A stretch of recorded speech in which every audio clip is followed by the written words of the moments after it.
এইখানে আসার আগে আমরা আইএসপির সাথে কথা বলেছি। আইএসপির তথ্যে যে একটি হাসপাতাল অন্তর্ভুক্ত হয়েছে সেটি হচ্ছে লুবনা, যে হাসপাতালের তথ্য সম্পর্কে আমরা এখানে আসার আগ মুহূর্তে তাদের সঙ্গে যোগাযোগ করেছি।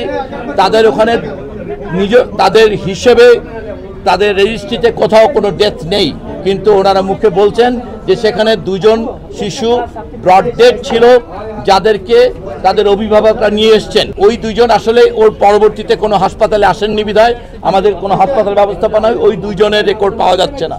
আমরা আশা করব আপনাদের মাধ্যমে ওই যারা লুবনা হাসপাতালে যেই 2 জন শিশু মারা গিয়েছেন সেগুলো লুবানা, ওইখানকার অভিভাবকদের আমরা অনুরোধ করবো যেন ওনারা আমাদেরকে এই নামগুলোকে অন্তত এই তালিকাভুক্ত করার জন্য সাহায্য করেন। 69 জন ভর্তি আছে সব হাসপাতাল মিলে, তার মধ্যে একটা চেঞ্জ হচ্ছে, সেই জন্য আমরা এই কথাগুলো বারবো যে ঢাকা মেডিকেল কলেজে 3 জন ছিলেন যারা এই হাসপাতালে এসেছেন।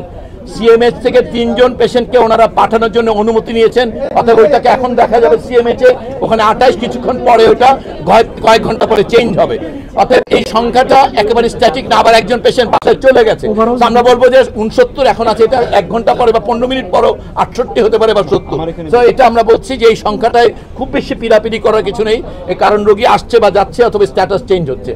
এর আমরা মৃত্যুবরণ সম্পর্কে যে সংখ্যাটা বলেছি সেখানে যে 2টো সংখ্যায় পার্থক্য আছে, সিএমএইচে আমাদের 15, আইএসপি এর বিজ্ঞপ্তিতে 16 এবং উত্তর আধুনিকে 1। এই সংখ্যাটি বিভ্রান্তি দূর হতে আমাদের একটু সময় দেন আপনারা। আমরা এখানে আসার আগে চেষ্টা করেছি এই বিভ্রান্তি দূর করার, আমরা আশা করি কিছুক্ষণের মধ্যেই এটা দূর হয়ে যাবে। তো সংখ্যাটি এই মুহূর্তে আমরা যেটা বলেছি আমাদের দিক থেকে বললে আমরা বলবো এটা 29, এবং সেক্ষেত্রে 15 জন সিএমএইচে, 10 জন এইখানে, আমরা যেটা এর আগে যেভাবে বলেছি সেই সংখ্যাটাই থাকবে, এবং তার মধ্যে আনআইডেন্টিফাইড আমাদের মতে এখন পর্যন্ত 6। সো এই হচ্ছে আমাদের দিক থেকে মৃত্যু সংখ্যা এবং হাসপাতালে ভর্তি থাকা রোগীর সংখ্যা। আপনারা যেই সংখ্যা বলছেন আরেকটা 165 জন আহত, একটু খেয়াল করা দরকার। এইখানে উত্তর আধুনিকে যে 60 জনের চিকিৎসা দেওয়া হয়েছে, অথবা লুবানাতে বলা হচ্ছে 13 জনের, এই সব রোগী এটা ডুপ্লিকেশন। আপনাদের বুঝতে হবে যে সেইখানে এই মুহূর্তে 2 জন 3 জন রোগীও নেই, অর্থাৎ বাকি এখানে যে রোগীটা দেখছেন এই সংখ্যাটা ওখানে দেখা গেছে, সেজন্য এই সংখ্যাটা বেশি।